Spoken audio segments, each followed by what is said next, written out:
I truly believe that one of the best ways to learn is from others, which is why we started this homestead. I'm Danielle at the Split Arrow Farm, and usually Chris and I are sharing our happenings around the homestead, but today we got a chance to sit down with Life at Sycamore Ridge for an interview on their ever-evolving farm. So without further ado, I'm going to let them introduce themselves and talk a little bit about their farms. Well, we are Life at Sycamore Ridge is our YouTube channel. My name's Jessa, My name's Melissa. and I just started YouTube about a year ago exactly. On the farm, I came from like a little small town Mhm. and moved in with her, and I've never lived on a farm before, and I don't know anything about it at all. So I'm like constantly like, is this normal? Like, is this right? And she's like, oh, it's fine, just go with it. But I mean, there's good and bad to a farm. So I that don't that know. kind of brings us to the next question. So like starting a farm and all that, it's kind of a bumpy ride, here and there. Just what would you say is your most enjoyable aspect of having the farm?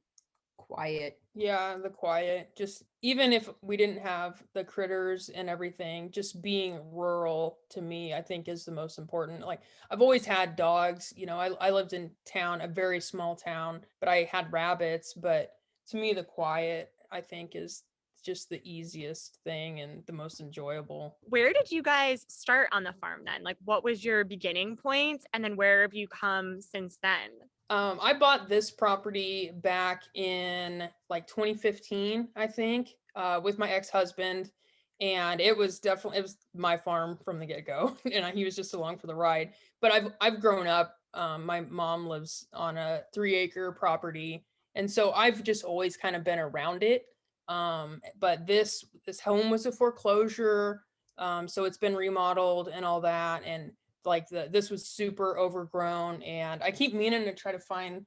I have like old cell phone footage of the first time I walked around this property, and I need to find it because it's so wild. But so that's I guess how I got started. And then when we started dating, I kept telling her to move down here, and she's like, "Nah, I don't never live in the country. I can't skateboard in the country and all this stuff." And then I think it was probably like your first night. You were like, "Wow, it's Yeah. so quiet." It's very quiet. This is awesome. And then you can go outside and actually see the stars and the moon, and like, holy cow, this is great. And I mean, we still like we can hear some of the Yeah, this the highway's about a mile if from that, our place, yes. and like every now and then you can hear a semi drive by. Right.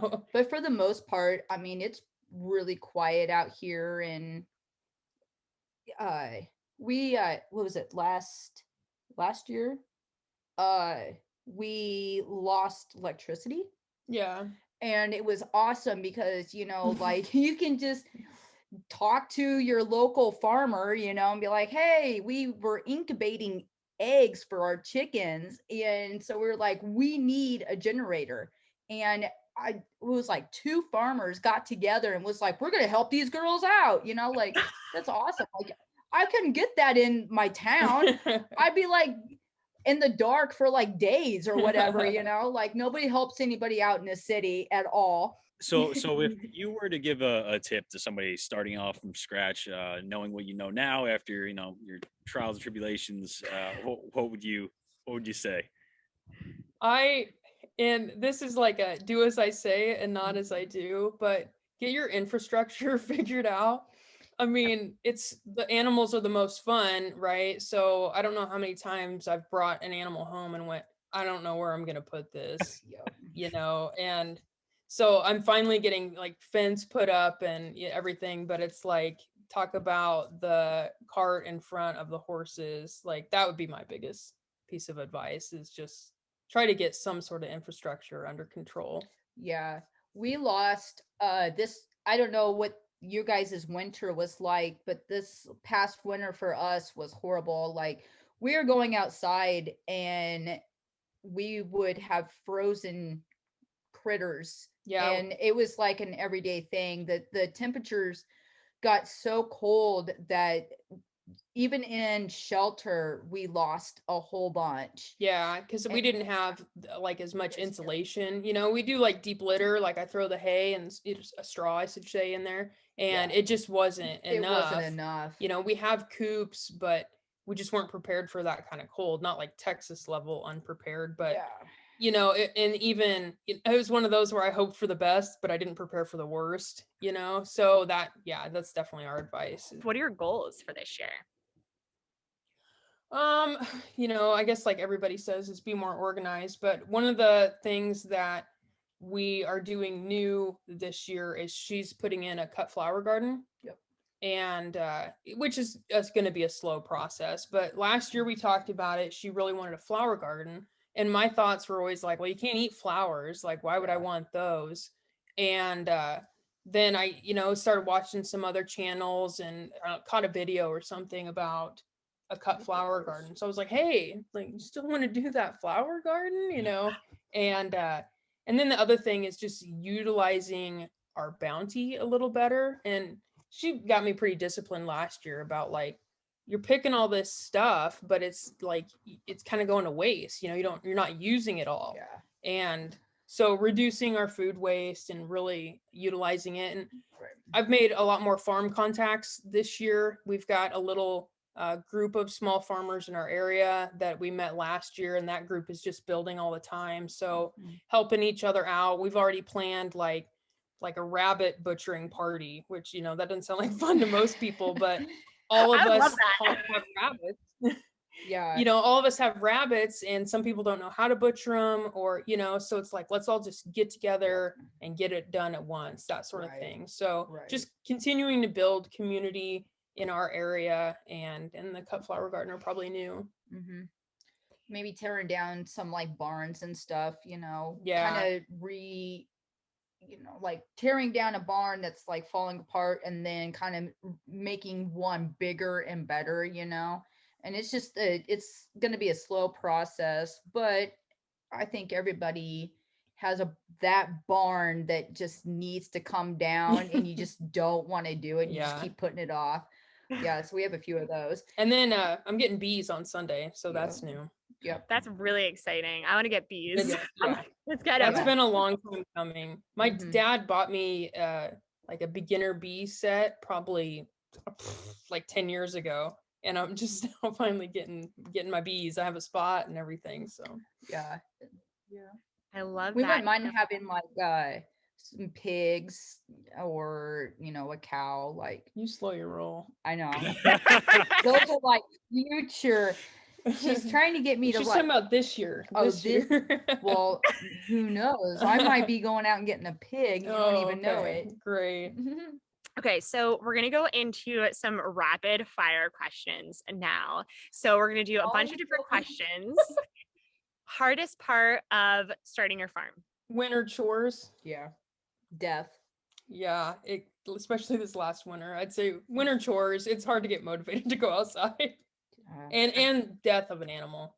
I guess those two are pretty tied. Yeah. Okay, now the opposite realm. Favorite farm task? I love gathering the eggs. Do you? I don't Yeah. mind it. It's like every day's an Easter egg hunt. Especially here. And probably like the baby goats. We just like had to help our first deep involvement with the birth of a baby goat. I had to pull, and I've never done that before. So Yeah. it wasn't really my favorite, but afterwards it was like, that was awesome, you know? Favorite animal on your farm currently? My ducks. I would say my baby goats. Yeah, the That's babies. what's are better cute. than baby goats. Your best crop to grow, your favorite crop that you guys grow? Oh, tomatoes. Yeah, tomatoes. What's one thing you wish you knew before you started this journey? Farming is very expensive.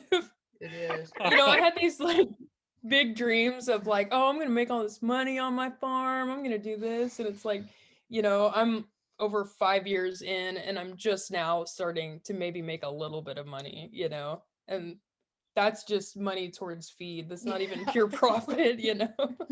Yeah. A lot of our money goes towards feed. We definitely did not understand that aspect either.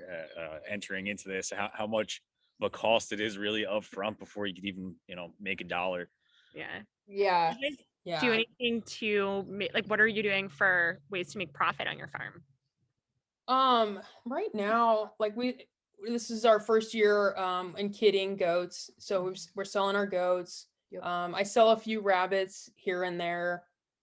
Nothing super crazy. I started an Etsy shop over the winter, and I had this one product that went crazy. I made like over $500 on this little tiny stamp.